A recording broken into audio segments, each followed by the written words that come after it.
BJP, politics में किसी का भला नहीं, आपका तो कम से कम भला नहीं होने वाला, नुकसान ही हो जाएगा, इसलिए जो बात कह रही है उसको इतना पॉलिटिसाइज मत करो। और कुछ लोग होते हैं मतलब उनके अलग ही दिमाग चलते हैं, और आप उनसे कुछ बात करो तो उनकी अलग एक कैलकुलेशन चलती है, वो आपकी नज़र से नहीं सोचते। तो मैं अभी एक लड़के को बात कर रहा था, वो मुझे बात बात पे बोल रहा था तेरी सोच बड़ी घटिया, जबकि मैं उसी के बारे में सोच रहा था। तो मुझे कह रहा था तेरी सोच बड़ी घटिया, मैं कहा भाई मैं तेरे बारे में ही सोच रहा था। मैं मेरी एक फ्रेंड है, उसको ना बेसिकली क्या है, वो जो सोशल मीडिया पे जो एक्टिवेट होती है ना, उसके अंदर एक एलिजाबेथ टेलर है, वो जाग जाती है। वैसे बात करेगी आपसे नॉर्मल तो आपको लगेगा ये कहीं जे कॉलोनी की लड़की है, बिल्कुल नॉर्मल, हिंदी से भी ज़्यादा शुद्ध हिंदी बोलेगी। एटीएम से पैसे निकालेगी तो वो हिंदी वाला ही दबाती है, लेकिन सोशल मीडिया पे आते ही वो क्या उसकी तबाही, और इंग्लिश उसकी सुनोगे आप तो आप कहोगे यार भाई बस तबाही है। मेरे साथ एक हमने नाइट में शो किया था, तो उसने मेरे साथ एक सेल्फी ली और अपने सोशल मीडिया अकाउंट पे उसने वो पोस्ट कर दी, और उसमें उसने कैप्शन पता है क्या डाला था, had a great night with Atul. तो मैं उसको फ़ोन किया, मैंने कहा यार ये तू मतलब किसी से एडवाइस तो ले लिया अगर तेरे को समझ में नहीं आ रहा कि बातों के क्या मतलब है। इससे पहले कि जब मैं वो कह रही थी मैंने अभी एक और डाला है वो देखो, तो उसने नीचे लिखा हुआ था if you want to book him massage him directly. वो मैसेज को मसाज ऑटो करेक्ट होता है ना फ़ोन में, आप देख सकते हो, पर वो भी तभी काम करेगा जब आपको खुद को अकल हो। अब मुझे इसको यही समझाने में कि भाई आप इतना मत किया करो। मैंने एक दिन उसको बोला कि एक ओपन माइक है, चलते हैं वहाँ पे, तुम अच्छा गाती हो, परफॉर्मेंस तुम्हारी अच्छी है, सिंगिंग वगैरह अच्छा करती हो, तो तुम चलो मेरे साथ वहाँ पे, तुम भी करना परफॉर्म। तो आगे बैठी हुई थी, कहती नहीं नहीं मेरे को थोड़ा कॉन्फिडेंस नहीं है, आप कर लो जो भी करना है, मेरे को नहीं। मैं बोला कॉन्फिडेंस तो स्टेज पे जाने से ही आएगा, एक दो बार करोगे तो कॉन्फिडेंस आएगा। कहती है नहीं नहीं मैं नहीं कर सकती। मैंने कहा ठीक है भाई। उसके बाद हमने वो प्रोग्राम वगैरह किया, हम लोग बाहर निकले। मैं पूछा मैंने कि तुम मतलब क्या तुम्हारा आगे, क्या तुमने करना क्या है, क्योंकि मैं उसको नया नया मिला था, आगे फ्यूचर में क्या करना। वो बोली अभी मैंने कुछ सोचा नहीं है। तो मैंने ऐसे ही पूछा, जब ज़्यादा हम लोग उस दौरान मिले तो मैंने बोला कि आर यू सिंगल। कहती नहीं वी आर 3 सिस्टर्स। सो इस तरह के लोग मतलब हमें आमतौर पे हम सबको बड़े मिलते होंगे। मेरा एक दोस्त है, मैं आपको उसकी बात बताता हूँ। हरियाणा, अगर आप हरियाणा कोई जाता है किसी का गुड़गांवा की साइड जाने का कभी हुआ है? हरियाणा के लोगों से किसी का इंटरेक्शन या किसी की बातचीत होती है कभी? हरियाणा के लोग बड़े अच्छे होते हैं, मैं सही बताता हूँ आपको। मेरा एक दोस्त है, उसका नाम है मनोहर राव। तो मैं उसके पास गया, मेरी सैटरडे संडे ऑफ था, तो मैंने उसको बोला मैं तेरे घर आ जाता हूँ। कहता ठीक है मेरे घर आ जा। मैं उसके घर चला गया, तो उसने बोला चलो ऐसा करते हैं थोड़ा घूम के आते हैं, मैं तेरे को मार्केट वगैरह दिखाता हूँ, कुछ खाना पीना करेंगे। तो बाइक पे लेके मैं और वो चल दिए। अब हम चल रहे हैं तो रोड की उस साइड ना ट्रैफिक वाले खड़े हुए थे, हम इस साइड थे। उसने गाड़ी मतलब मोटरसाइकिल साइड में लगाई, रोड क्रॉस की मेरे साथ, और ट्रैफिक पुलिस वालों के पास गया, बोला सर हम ना बिना हेलमेट के जा रहे हैं। तो मैं कहा पागल हो गया साले, मरवाएगा ये, तेरी वो चालान काट देंगे। उन्होंने वही किया, उन्होंने जाके बाइक का फ़ोटो वगैरह लिया, चालान काटा, वो बोला ऑनलाइन आपके पास आ जाएगा। फिर हम वापस आए, मैं अब मेरा दिमाग ख़राब, मैं उसको बोला यार तू पागल है, मतलब चल क्या रहा है भाई तू, मैं तो तेरे को बड़ा सेंसिबल समझता था। फिर उसके बाद खैर पता नहीं मुझे क्या उसको हुआ, हम गए, हमने खाना पीना खाया। नेक्स्ट डे मैंने उसको कहा मुझे ड्रॉप कर दे मेट्रो स्टेशन में, मुझे घर जाना है। तो मुझे बाइक पे मेट्रो पे जा रहा था ड्रॉप करने, वापस फिर वही इंसिडेंट हुआ कि हम इस साइड थे, ट्रैफिक वाले उस साइड थे। तो फिर वो वापस टाप के गया और उनको जाके बोला सर आरसी नहीं है, चालान काट दो। पुलिस वाले भी बड़े खुश हुए, यार कहते यार बड़ा अच्छा आदमी है, देखो कितना। उसका फिर आके उन्होंने नंबर प्लेट का क्लिक किया, चालान काटा। और मैं उसको बोला अगर तेरे को इतने रूल्स एंड रेगुलेशन इतने पसंद है तो तू आरसी और ये हेलमेट और ये लेके क्यों नहीं चलता है? चालान कटाने के लिए। तो वो बोला यार एक्चुअली क्या है, ये ना बाइक मेरे एक दोस्त अनूप मेनन की है, उस साले ने मेरे 2 महीने से 800 रुपये देने हैं, वो दे ही नहीं रहा, मैं मान मांग के थक गया। अब ये जो चालान जाएंगे ना ये सब उसी के पास जाएंगे। तो मुझे समझ में आया कि ये गेम ये चल रहा है, असल में हम कुछ और सोचते हैं, होता कुछ और है, ये कहानी होती है। अभी एक लड़का और है, मैं आपको उसकी कहानी बता देता हूँ। आपने कभी किसी रेड लाइट पर आप रुके होंगे तो आपने देखा इस्कॉन वाले लोग आते हैं, इस्कॉन के वो झोला टांग के और वो बुक्स वगैरह बेचते हैं।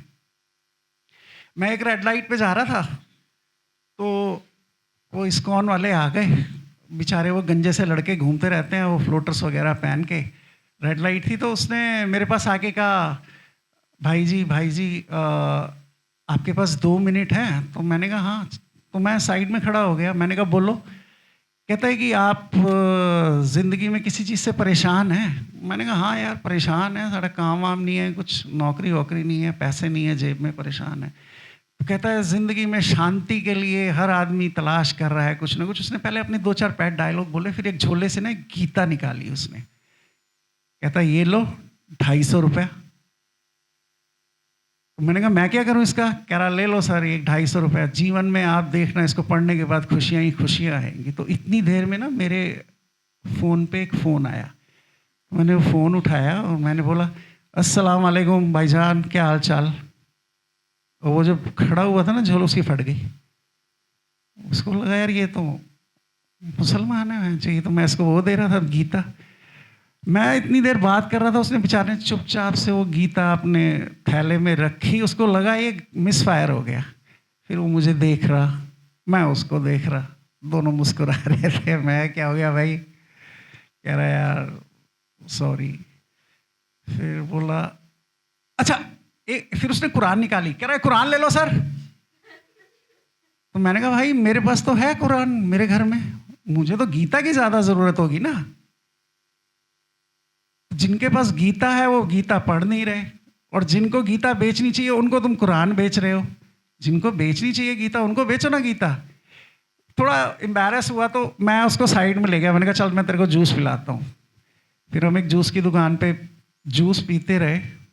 मैं उसको पूछता रहा कहाँ से हैं, क्या है बात है। इतनी देर में उसके सेल पे एक फ़ोन आ गया। तो वो बोला वालेकुम अस्सलाम भाईजान, दिल्ली में हूँ अभी तो।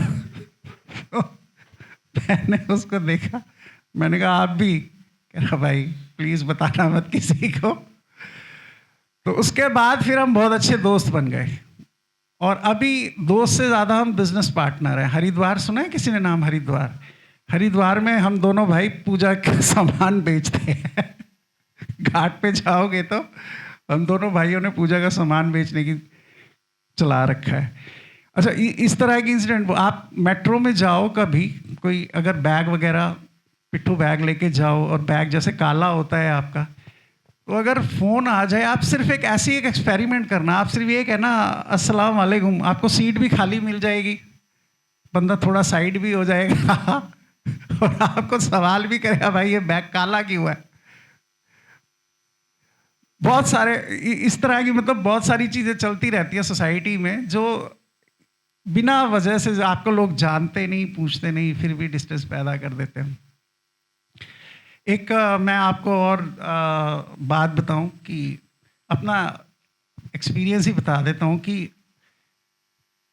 वो जो मेरी फ्रेंड है जो एलिजाबेथ टेलर है, उसको क्या हुआ, वो ना पेटा से जुड़ी हुई है, people for ethical treatment for animals, एक सोसाइटी है उसके साथ जुड़ी हुई है।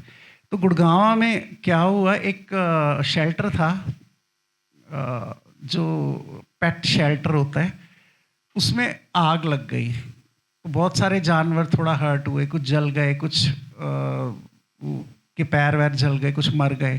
तो उन्होंने अनाउंसमेंट की कि किसी को अगर जानवर अडॉप्ट करने हैं तो आके आप अडॉप्ट कर सकते हैं।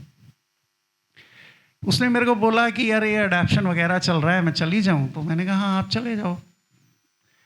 वो चली गई वहाँ पे पैट अडॉप्शन के लिए अपनी सिस्टर के साथ। तो वहाँ से उन्होंने एक बिल्ली अडॉप्ट कर ली, वो थोड़ा जली हुई थी, और वो लेके आई उस बिल्ली के साथ, उसने फ़ोटो खींची अपनी गोद में बिठा के, और इंस्टाग्राम पे उस बिल्ली के साथ, वो वाइट कलर की बिल्ली है, उसने फ़ोटो डाली अपनी बिल्ली को, उसने नहलाया था तब उसको टॉवल वगैरह से साफ़ करी तो उसने फ़ोटो डाली। तो मैंने नीचे लिख दिया, बिकॉज़ मैं हिंदी मीडियम से पढ़ा हुआ हूँ, तो मैंने नीचे लिखा बहुत अच्छा जानवर है, बड़ा मासूम जानवर है, और आप इसको लेके आए, इसको अडॉप्ट किया, बहुत अच्छा, बहुत नोबल काम किया है। तो उसकी अंग्रेज़ी फिर शुरू हो गई, उसने कहा this is my sisters pussy, its weight. तो मैं ये बात इसलिए बता रहा हूँ कि बहुत सारी चीज़ें इस तरह की हो जाती है जो अंग्रेज़ बनने की कोशिश करते हैं बिना बात में। मैं उसको छोड़ के फिर भाग गया एक बार कनॉट प्लेस में, फिर उसके बाद मैंने उसका नंबर ब्लॉक कर दिया। उसका रीज़न ये है, मैंने उसको एक लॉलीपॉप दी, वो चबा के खा रही थी, मेरी फट गई भाई। लॉलीपॉप चबा के कौन खाता है?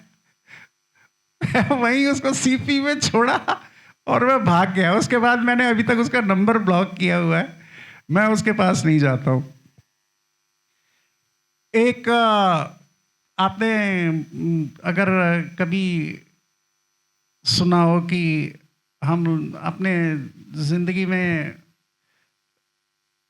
जब स्टार्ट होते हैं तो हमारे घर से हमें संस्कार मिलते हैं, लोग हमें अलग अलग बातें बताते हैं जो आप विश्वास करते हैं या नहीं करते हैं, कुछ होता है। तो मैं एक बार क्या हुआ, मैं अपने घर में ना बिंदी गिरी हुई थी, सर पे लगाती है ना लेडीज़ बिंदी, तो मैं उसको पैर से ऐसे, छोटा था मैं, ऐसे ऐसे कर रहा था, तो मेरी चाची ने मेरे को डांट दिया। उसने बोला ये पैर नहीं लगाते इसको, ये सुहाग होता है हमारा, ठीक है, ये सुहाग है, इसको पैर नहीं लगाते, ये बिंदी नहीं है, ये तुम्हारे चाचा हैं। तो मेरे को लगा, मैं छोटा था तो हम मान लेते हैं इसी तरह की बातें, तो मैं, उन्होंने उठा के साइड कर दिया। फिर मैं अगले दिन देखा मेरा चाचा पानी की टंकी पे चिपका हुआ था, तो मैं कहा ये चाची, ये चाचा यहाँ पे। फिर मैं बाहर गया तो मैंने देखा एक लेडी दो दो चाचा लगा के घूम रही थी। तो मैंने कहा ये क्या सीन है, ये इसका क्या सीन चल रहा है भाई, ये दो दो बिंदी। एक को देखा वो टेढ़े मेढ़े, उसने वो जिगजैग टाइप से आता है, कोई बिंदी का कोई पैटर्न शुरू हुआ होगा, वो लगा। मैंने कहा भाई इसका क्या सीन चल रहा है। सो क्या बातें हैं, क्या उनके मतलब हैं, वो आप मतलब अलग अलग तरह की बातें हैं सोसाइटी में, और अलग अलग तरह के मतलब हैं, हर चीज़ें चलती रहती हैं। मैं लास्ट में आपको एक और बात बता दूं, उसके बाद फिर मैं होऊंगा। अभी आईपीएल ख़त्म हुआ है और काफ़ी लोग ने देखा होगा आईपीएल, और आईपीएल में काफ़ी लोगों की फेवरेट्स टीम रही है, किसी की चेन्नई, किसी की आरसीबी। मेरी एक दोस्त थी, उसने मुझे केवल इसलिए छोड़ दिया क्योंकि मेरी फेवरेट टीम आरसीबी थी। तो मैंने उसको पूछा तुमने मुझे ब्लॉक कर दिया था, फिर मुझे छोड़ दिया, मेरे से बात करना बंद कर दिया, वजह क्या थी? क्योंकि बिकॉज तेरी फेवरेट टीम आरसीबी थी। तो मैंने कहा आरसीबी में क्या दिक्कत है? कहती तुम जब मोमेंटम बनता है तो तुम हक देते हो, लास्ट में पहुंच के आप, जैसे होता है ना, गरम किया फिर उसके बाद तो सुना है ना आपने डायलॉग, तो हक देते, वो वाला तुम्हारा हिसाब किताब है। इसलिए मुझे लगता है कि तुम्हारा मेरे साथ बनेगा नहीं। एक इसी तरह का इंसिडेंट हुआ था। मैं एक ओपन माइक के लिए गया, हमारा ऑडिशन चल रहा था, तो उन्होंने कहा था 4 मिनट है आपके पास, आप 4 मिनट के लिए परफॉर्म करो, उसके बाद जो भी होगा देखा। तो मैंने कहा भाई थैंक यू वेरी मच, आपने मुझे 4 मिनट दिए, बिकॉज एक लड़की मुझे इसलिए छोड़ के चली गई थी कि तू 2 मिनट से ज़्यादा का आइटम नहीं है भाई, आपने तो फिर भी मुझे 4 मिनट दिए। तो thank you very much guys, यही मेरा आइटम था। Thank you very much, hope आपको पसंद आया होगा। और एक बार फिर से वापस आर के फिल्म्स और इसके स्टाफ के लिए, इनकी टीम के लिए बहुत बहुत शुक्रिया। आप लोग बहुत मेहनत कर रहे हैं, बहुत अच्छा सेटअप है ये।